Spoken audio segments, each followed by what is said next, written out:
This morning I'd like to first just welcome Auntie Haley. I'm sorry I missed you this morning. It's nice seeing you, Auntie Haley. And if you can maybe just say who the young man is. Sorry? Whoa. Alterio. Sorry? Mommy? David Altino. Sorry? His name is Altino. Okay. We'll get it right one day, Altino. It's nice seeing everybody here this morning, and it's a brand new year, as John Dereck said earlier.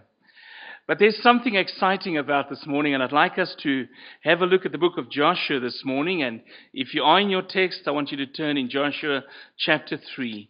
The most wonderful part of a journey that God takes his people through, and hopefully this will have tremendous import for you, and that you will find new meaning in this text, but not only new meaning in this text, that you will draw out whole new significance for yourself as this year progresses. I want you to picture a people standing on the bank of a river that is in full flood.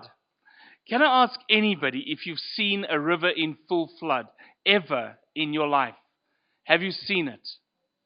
If you've ever seen something like that, it's scary.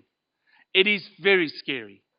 I, during this week, was looking at a few pictures, and in a place called Odongo in Otjiwarongo up the north in Namibia, there is a river that's in full flood. It's scary.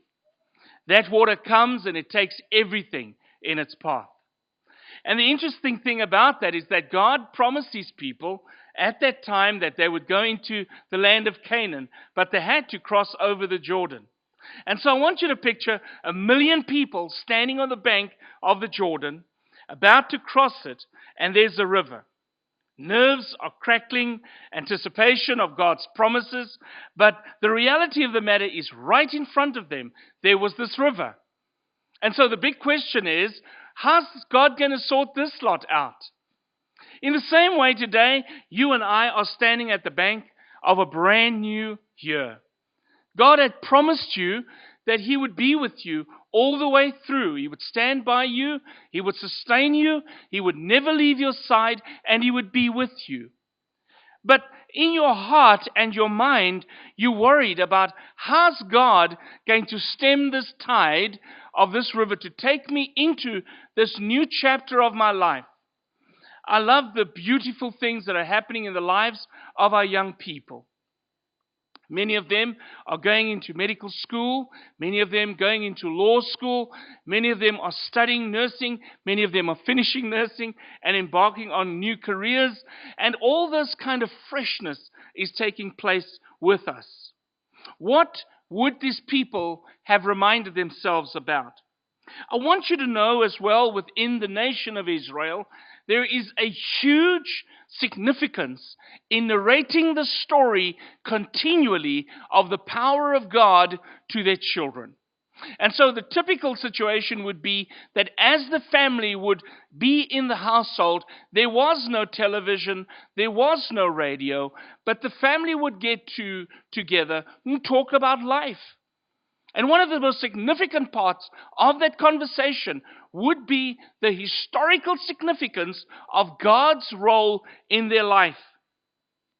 They would have heard from their parents that it's not the first time that we stood on a bank of a river, specifically the Red Sea, as their ancestors would. It's not the first time that God would deliver them. It's not the first time that the promises of God loomed over their head, but there was some difficulty that they had to cross.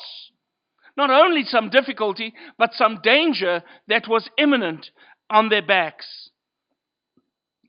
Every one of us know that God had promised us that he'd be with us. Everyone knows that God says his presence will go with us wherever we are. Every one of us knows that the immanence of God's Holy Spirit sustains us and reminds us that you and I are God's children. But what are the stories within our community that reminds us that God will fulfill his promises? Inside of the Israelite nation, they knew that the Red Sea was parted for their ancestors. They knew that inexplicably God would have brought manna from heaven so that they could eat. They knew that God provided water from rocks. They knew that the east wind brought quail. They also knew that when they had snake bites, God would heal them. They also knew from Deuteronomy chapter 8 that their sandals and their clothing never wore out. They also knew that God would give them victory and total victory. Maybe today you're at your own Jordan River. You're sitting on a career that you're not quite sure of how this thing is going to pan out. You may be sitting today and you're wondering how this drought is going to pan out. This drought is quite hectic, brethren. You must remember that our population growth within the Western Cape has increased, probably quadrupled in the last 100 years.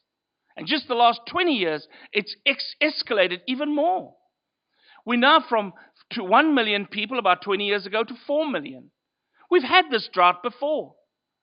The only difference is that more people need to have access to this resource. And so today you're sitting and saying, how am I going to feed my babies? How's my day going to play out? Am I going to have to stand with my 25-liter drum waiting for water at some kind of a water point? How are we going to get through this? Maybe today you have an unfavorable diagnosis which only you know of, or you're dealing with the loss of a loved one. Maybe you're dealing with a business that in this moment that is just flourishing. And I was talking to a friend of mine that just had a borehole sunk at great expense. And now he's told that he can't use it. What about the people that have got borehole companies that have moved their operations here so that they can bring relief? What's going to happen? All these kind of complexities are facing people. All God's people, same promise, same deliverer.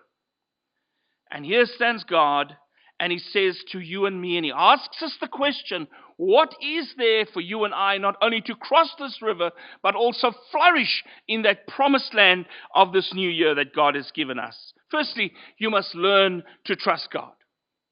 Now that might be as easy as falling off a log theoretically, but it's a call to intentional discipleship. You will never learn to cross the Jordan until you learn to understand that you must forget your past and look to God for the future.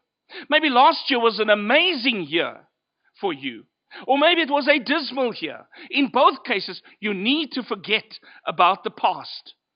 You see, you and I do not live our life in the rearview mirror. We live our life looking at the front of a car screen, looking at the potentials of our future, reading the map of life, following it with breakneck speed at times. With the exception of Joshua and Caleb, who fled Egypt with Moses, everybody else had died. It's scary to think that many people that started this new year will not make it very well. They will go through it and they will do well, but they won't flourish spiritually. You see, faith in God is understanding that God has you and I clearly in his mind. God has you and I in the front and center of his priority list. God has you and I as the apple of his eye, and that means the innermost part of his eye, that is where you and I sit in. When God opens up his email, your name comes up on top of his email download list.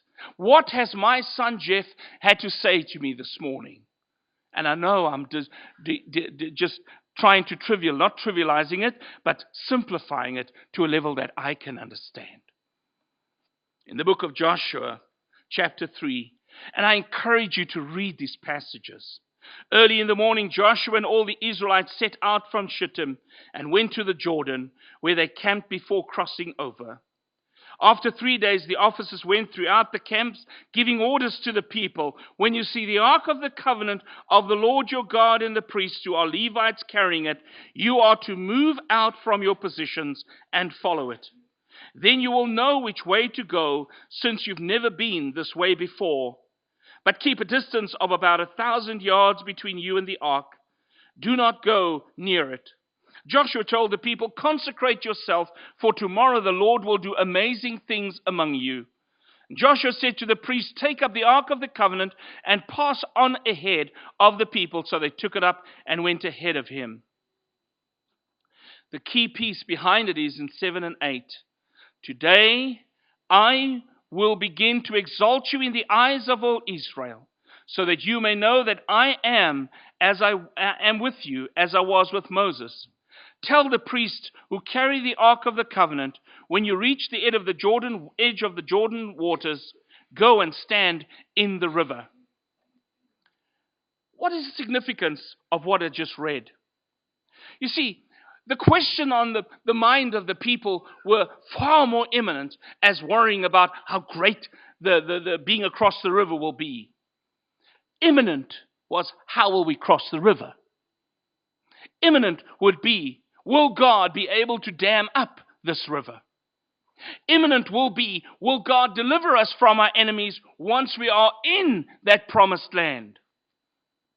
Maybe a third question could be, could we trust God to literally be there for us in a place that is foreign to us? What I love about this text we've just read is that God tells Joshua, you have not been on this road before. And the reason I'm telling you this today is that you and I have not lived through 2018 yet. But you see, God knows what's going to happen there. God knows how that year is going to look for us. God knows what awaits us. But I want to assure you that in Numbers chapter 21, recounting this event of entering the land of Canaan, this is what's being said about that particular event. Not only that event, but the entire journey.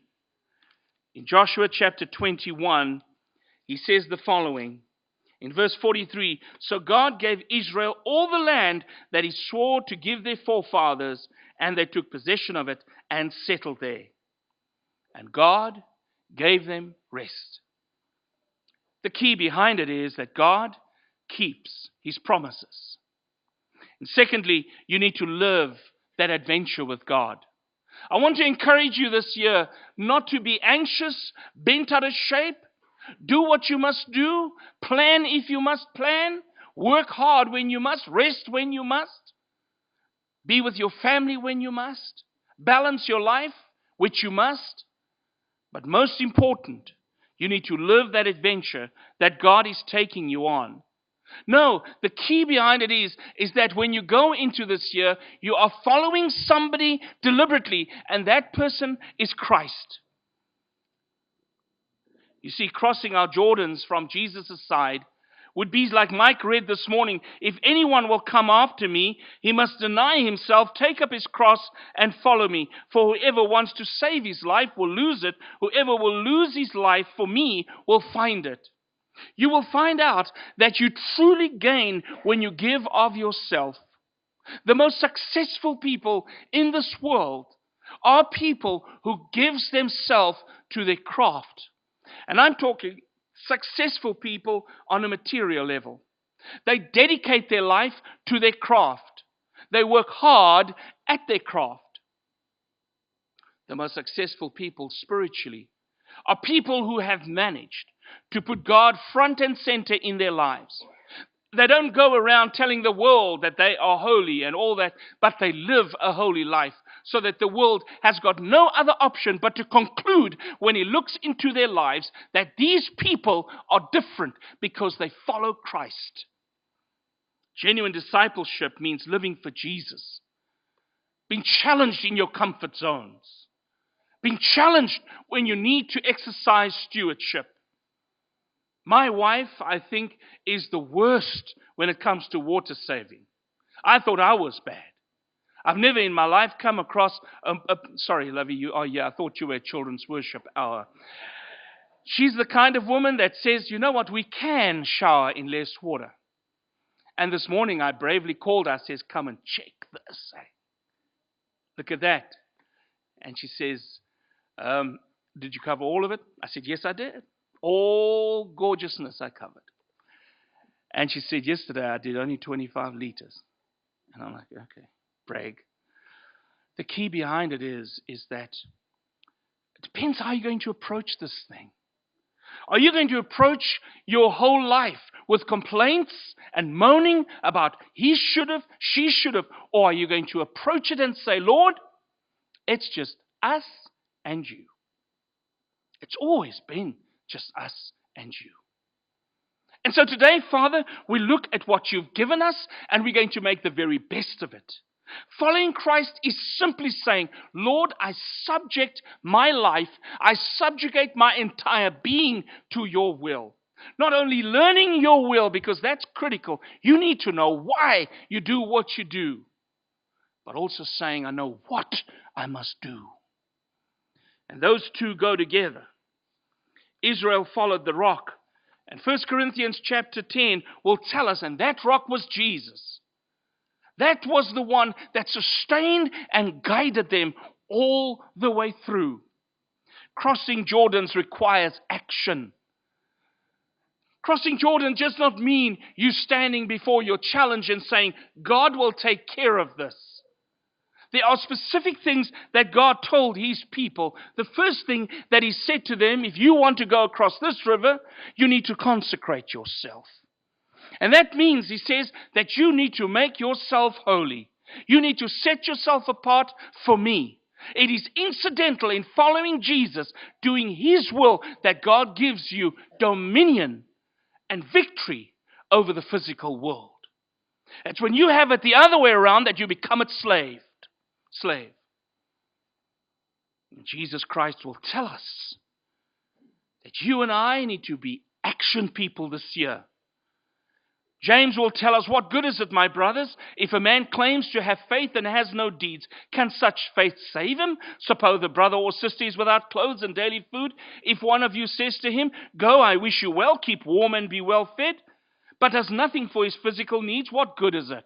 In the same way, faith by itself, if not accompanied by action, is dead.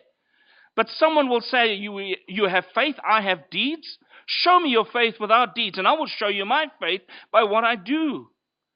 And then he says this most disquieting statement. He says, you believe that there is one God. Good.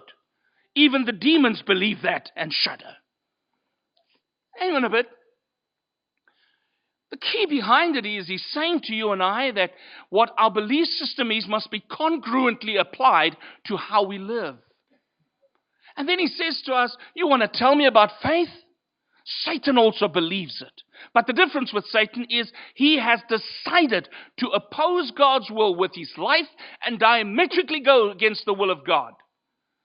And so belief, unless accompanied with righteous action, means nothing. Today I want to encourage you to start your journey with one step at a time. Take up your cross and follow me. Now today you might say, you don't live my life, you don't know what I'm battling with, and I must just say this, neither do you mine. But every single morning I must pick up my cross and follow Jesus. And you know, strangely enough, as the day progresses, the load becomes lighter. Because you realize that when you follow God and when you walk with him, he is always with you. Faith is a word of action, brethren, that says to you, and I'm just going to read snatches of Hebrews 11, Abel offered a more excellent sacrifice. In other words, how's your sacrifice going to be this year? Dismal and one of those things, or is it going to be, Lord, I'm going to offer you my entire life. Enoch walked with God. Noah built an ark. Abram, when called, obeyed God. You see, faith always is in conjunction with work. Next to crossing Jordan, you and I must conquer our fears. They didn't have the weapons that they were going to conquer the cities with. They didn't have the fortified cities to fight from. They didn't have any real battle experience. They never had seasoned soldiers. These people were farmers. For most of their life, brethren, they were wandering mendicants, living in villages. But God would turn these people, his people, into a people that would conquer everything. Not because of how great they are, but how great their God is. We can think of times when we were paralyzed. Some of us might be struggling with such fears right now. Some of you might be battling and say to yourself, I want to become a Christian and obey the gospel of our Lord Jesus Christ, but I'm afraid that I'm going to fail. Some are afraid to confess their faults and ask for prayers of their family, lest people think bad of us. Some of us are afraid to speak to our neighbors about Jesus, lest they think that we are a Bible-punching, funky person. Some of us are afraid to say, forgive me, or I forgive you. Some of us are afraid to love and become loved because we are so afraid to get hurt. Some of us are afraid to give as we should because, will I have enough? Yet God says, you give from me, I will provide seed for the sower and bread for the farmer. Some are afraid to rededicate their lives because last year was a dismal year. Others are afraid to step out in faith to accomplish great things for God because they say, I started off last year, it went well to a deal, and then all things went wrong. So I don't want to embarrass myself. Let me tell you that mindset that says, ek doen niks, daar is niks. I've got no time for critics, brethren. And I'll tell you why. Because it's the people that are in the trenches. It's the human that's battling. You only can experience failure if you are in the battle. And maybe today one of our learners has battled with last year. It wasn't such a successful year. You failed one or two subjects and you are too embarrassed to talk about it. The key behind it is you know better for this year. You know exactly where you messed up. You know exactly where you missed. You say the key behind it is that God can let us walk through this dam of water. We look at the life of all these individuals. And the most important guy I want to close off and focus on is Joshua. Joshua had promises from God that said to him, no one will be able to stand up against you all the days of your life. And I want you to listen to these words. As I was with Moses, so I will be with you. I will never leave you nor forsake you. Be strong and courageous, because you will lead these people to inherit the land I swore to their forefathers to give them. Be strong and very courageous. Be careful to obey all the law my servant Moses gave you. Do not turn from the right to the left, that you may be successful wherever you go. Do not be afraid. Do not be discouraged, because God walks with you everywhere. The key behind it is, brethren, is that you and I need to walk.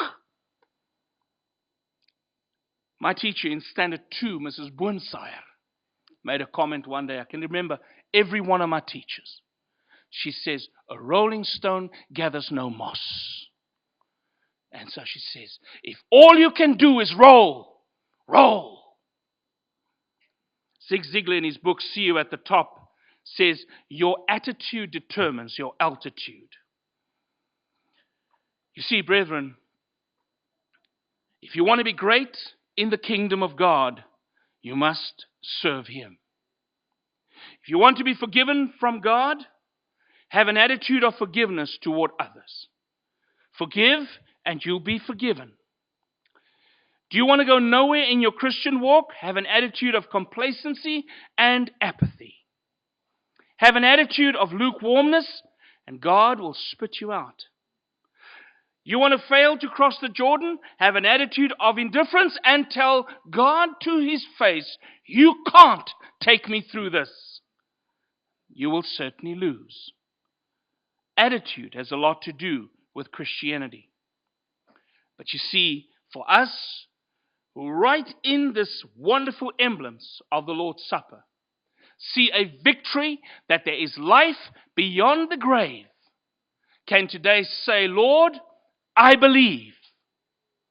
I believe. And Jesus is asking you and I the same question He asked in John chapter 11 to Mary. Do you believe in the resurrection? And they said, oh yeah, we do. And let me tell you why she said so. Because the concept of the resurrection is way back in history, written back in Job's time, which is predates Genesis through to Deuteronomy. The key behind it is Jesus is saying there's another truth I want you to know. And I want to ask you from your heart, do you believe that I am He? And that was a different one. And then He says, I am the resurrection and the life. No one comes to the Father but by me. And so today I want to speak to you. Many of us are older. Many of us are on the point where we're preparing for heaven. But you see, you've still got to get through your Jordan. We're all standing on the Jordan River. And I want you to know that we're standing here together. Because God got you here this morning that you can know one thing. That within our family, we make sure that nobody falls between the cracks. We make sure that every person go to bed with a meal in his belly. We make sure that where there's a need, we fill it. If there's somebody to be taken care of, we serve. And if there's praises to be given, all to God. And as we stand and sing, you know your battle. Maybe today you want to be a child of God. You must want to step over that precipice and say, Lord, I'm not stepping over into faith and let you catch me. I know that you are there. Why? Because your cross and your resurrection tells me that you've conquered the greatest fear of all humankind, and that's death. Let's stand and sing our song of encouragement.